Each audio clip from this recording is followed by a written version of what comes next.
नमस्कार विद्यार्थी मित्रांनो, तुम्ही कधी संस्कृत पोवाडा ऐकलाय का? नाही ना?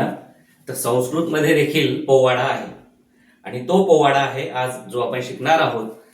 त्रयोदशः पाठः सरमायाः शीलम, सरमेचे शील. मी आहे योगेश पाटील आणि तुम्ही पाहत आहात संस्कृत साधना. मित्रांनो, ऋग्वेदाच्या 10व्या मंडलामध्ये सरमापणी संवाद सूक्त नावाचं एक सूक्त आहे आणि त्या सूक्ताच्या आधारे हा जो पाठ आहे हा घेतलेला आहे. महाराष्ट्रातील एक संस्कृत विद्वान पंडित प्रभाकर भातखंडे हे आधुनिक संस्कृत लेखक जे आहेत त्यांनी हा पोवाडा सरमापणी संवाद सूक्तावरून प्रेरणा घेऊन लिहिलेला आहे. तर आपण आपल्या पाठाची प्रस्तावना बघूयात. वेदवाङ्मये आगता कथा एषा. मी पूर्वी सांगितल्याप्रमाणे वेदवाङ्मयामध्ये ही कथा येते. पुरा पणयः नाम असुराः देवानां सर्वाः धेनुः स्वदेशम अपहरन्.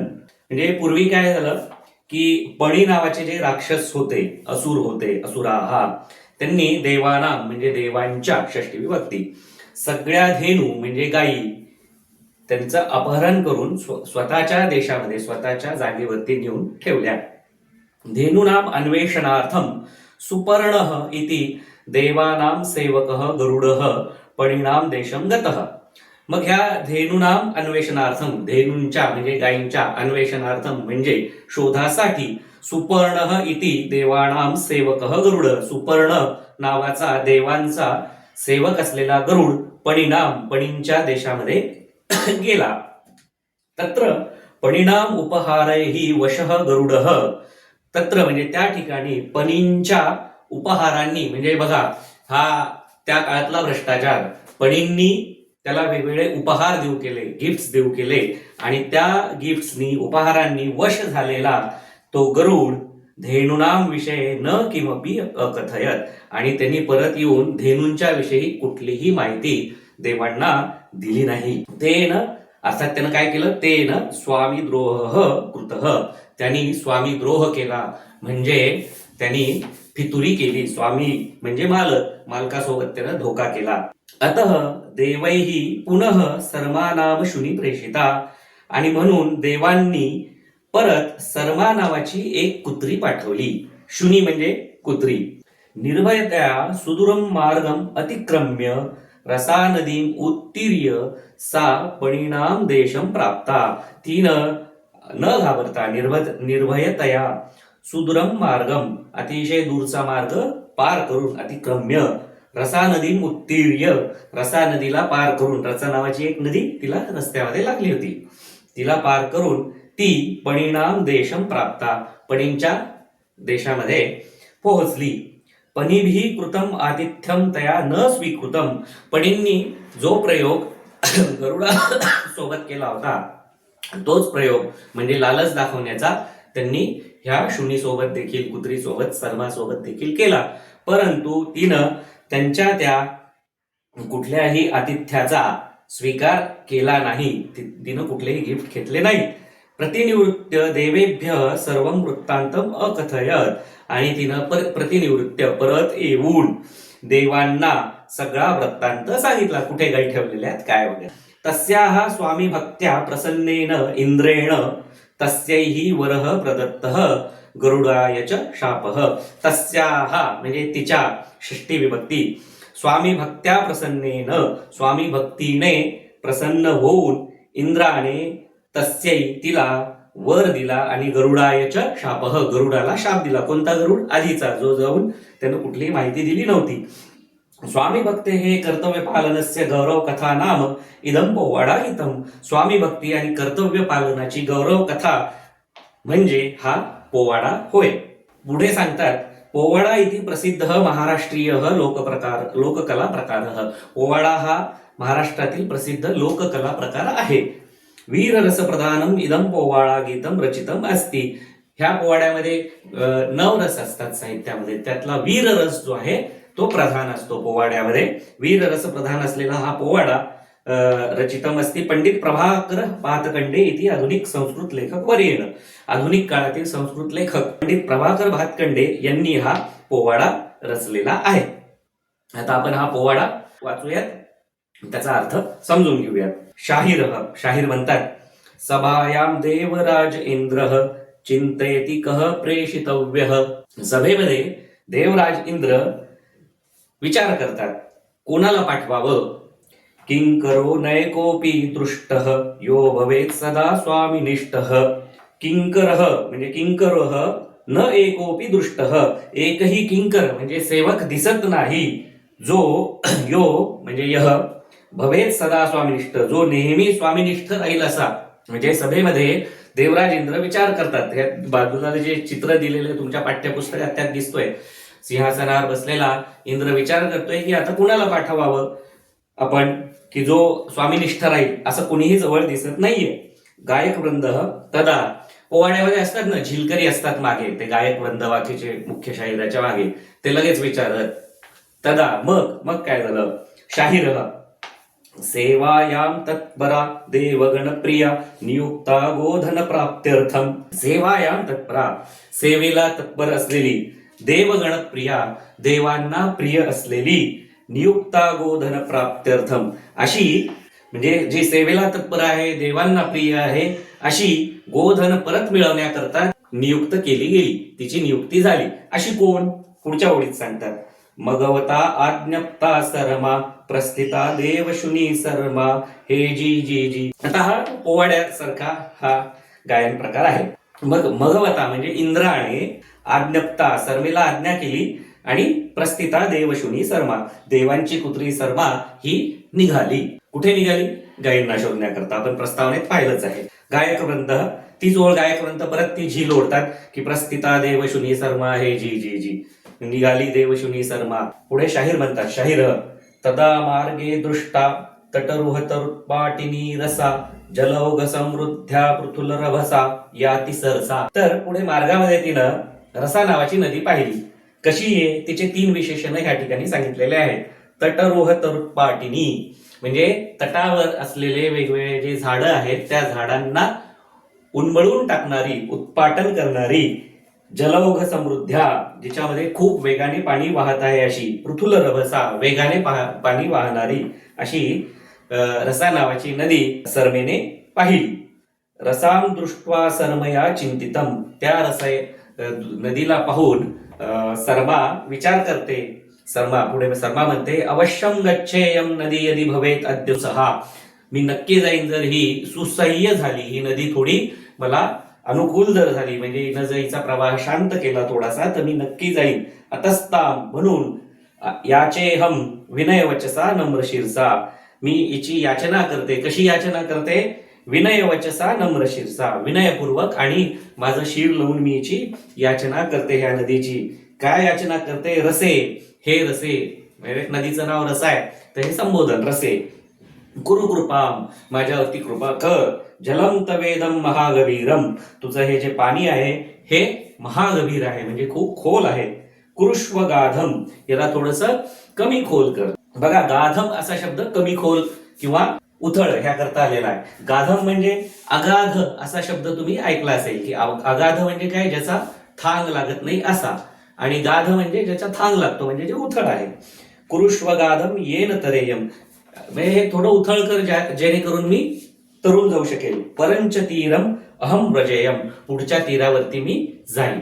पुढे शाहीर म्हणतात, शाहीर स्वामिनः शोभन कार्यार्थम आर्यगण मंगल कार्यार्थम, म्हणजे मला जायचं आहे. कशा करता जायचं आहे, स्वामींच्या शुभ अशा कार्यासाठी, कामासाठी जायचं आहे. आर्यगण मंगल कार्यार्थम म्हणजे आर्यगण म्हणजे देवांच्या मंगल अशा कार्यासाठी मला जायचं आहे. गायक वृंद म्हणतात, तीच ओळ रिपीट करतात, आर्यगण मंगल कार्यार्थम हे जी जी जी.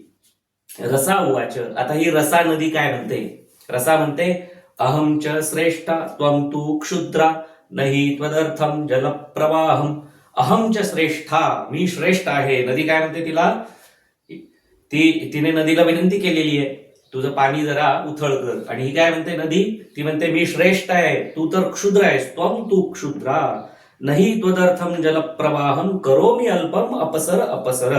त्वदर्थम अहम जलप्रवाहम अल्पम न करोमि, तुझ्यासाठी मी जलप्रवाह हा कमी करणार नाही. मागे सरक अपसरक असं ती म्हणते. पुढे शाहीर म्हणतात, शाहीर श्रुत्वा तद्वाक्यम सरमया गर्जितम. ते वाक्य ऐकून, श्रुत्वा त्वांत प्रत्यय, श्रुत्वा तद्वाक्यम ते वाक्य ऐकून, सरमया सरमेने गर्जना केली. काय गर्जना केली तिने? सरमा म्हणते, पश्यमे सामर्थ्यम कार्यनिष्ठा सामर्थ्यम. माझं सामर्थ्य पहा, माझं कार्याप्रती असलेल्या निष्ठेचं जे सामर्थ्य असतं ते पहा. शाहीर म्हणतात, शाहीर इति उक्त्वा सा जले अपतत. असं म्हणून तिने पाण्यामध्ये उडी मारली, पाण्यात गेली. सा गता परम तीरम रसा सा अधोमुखी भूता लज्जया म्लानमुखी जाता. सा गता परम तीरम, ती पुढच्या दुसऱ्या तीरावरती गेली. रसा सा अधोमुखी भूता, आता ह्या अशा प्रचंड वेगाने वाहणाऱ्या पाण्यातून देखील जिला आपण क्षुद्र म्हणालो अशी ती कुत्री सरमा पुढच्या तीरावरती गेलेली पाहून रसा नावाची जी नदी आहे ती अधोमुखी झाली आहे. अधोमुखी म्हणजे तिनं मान खाली घातली. लज्जया म्लानमुखी जाता, आणि लाजेने तिचा चेहरा पडला, म्लान झाला. म्लानमुखी जाता, ती म्लानमुखी झाली म्हणजे चेहरा पडता झाला तिचा. क्षुद्रया कथम पराभूता, ह्या क्षुद्रेने आपल्याला कसं पराभूत केलं. पश्यती क्षुद्र शुनीम सरमाम, आणि क्षुद्र अशा त्या कुत्रीला सरमाला ती पाहतच राहिली. कोण? नदी. गायक वृंद ती ओळ रिपीट करतात, पश्यती क्षुद्र शुनीम सरमाम हे जी जी जी. शाहीर म्हणतात, एवं सरमा परतीरम प्राप्ता. अशा प्रकारे सरमा पुढच्या तीराला प्राप्त झाली, पुढच्या तीराला गेली. इथं पश्यती ततः पश्यती, ती इकडे पाहते तिकडे पाहते. वलम पृच्छती पणीन पृच्छती, पणींना विचारते वेगवेगळ्या ती. वनम गच्छती, वनात जाते. गुहाम प्रविशती, एक गुहा दिसते तिला तिथे, त्या गुहेमध्ये प्रवेश करते. गुहायाम पनिर्भित यद वृद्धम प्रभोहो गोधन सर्वस्वम. गुहेमध्ये तिला पणींनी जे प्रभूंचं म्हणजे तिच्या स्वामींचं जे गोधन, सर्वस्व असलेलं गोधन आहे ते तिथे त्यांनी ठेवलेलं तिला त्या ठिकाणी. वनम गच्छती, वनात जाते. गुहाम प्रविशती, एक गुहा दिसते तिला तिथे, त्या गुहेमध्ये प्रवेश करते. गुहायाम पनिर्भित यद वृद्धम प्रभोहो गोधन सर्वस्वम. गुहेमध्ये तिला पणींनी जे प्रभूंचं म्हणजे तिच्या स्वामींचं जे गोधन, सर्वस्व असलेलं गोधन आहे ते तिथे त्यांनी ठेवलेलं तिला त्या ठिकाणी दिसतं.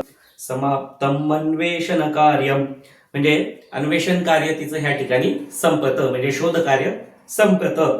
गायक वृंद म्हणतात, प्रमुदिता इंद्रशुनी सरमा हे जी जी जी. प्रमुदिता म्हणजे मुदित होणे म्हणजे आनंदित होणे. प्रमुदिता म्हणजे विशेष आनंदित होणे. ती विशेष करून आनंदित झालेली अशी जी इंद्राची कुत्री आहे शुनी, ती सरमा. शाहीर पुढे म्हणतात, शाहीर सरमया धेनवः अन्विष्टाः. सरमेने धेनूंना शोधून काढलं.